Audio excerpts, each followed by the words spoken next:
আজকে আমরা বানাবো ফলুই মাছের ঝোল। এর জন্য আমরা কিছু ফলুই মাছ নিয়েছি এবং নুন হলুদ দিয়ে ম্যারিনেট করে রেখেছি। এবার কড়াইয়ে তেল দিলাম। কড়াইয়ে তেল দিয়ে আমরা একটা একটা করে মাছ ভেজে নেব।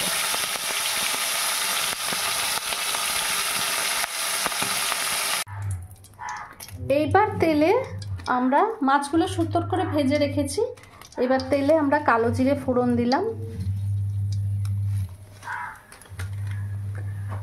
আর একটা বাটিতে নুন হলুদ আর লঙ্কা গুঁড়ো নিয়ে রেখেছি। এইটা সামান্য জল দিয়ে একটা পেস্ট করে নেব।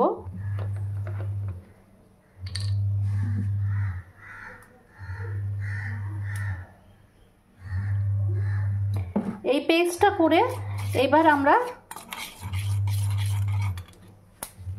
এটা তেলে দিয়ে দিলাম। তেলে দিয়ে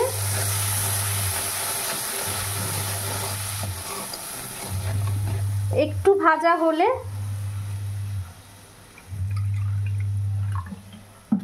আমরা এতে সামান্য জল দিয়ে দিলাম।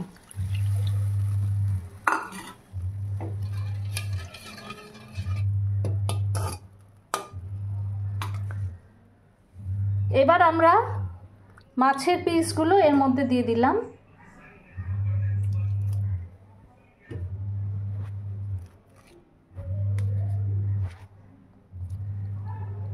এবং এটা ঢাকা দিয়ে রাখবো খানিকক্ষণ হওয়ার জন্য। মাছের ঝোলটা বেশ ফুটে উঠেছে। এবার আমরা এতে ধনেপাতা দিয়ে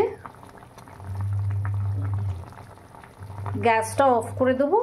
আমাদের মাছের ঝোল, ফলুই মাছের ঝোল একদম রেডি। এটা লঙ্কা বাটা দিয়ে করা হলো।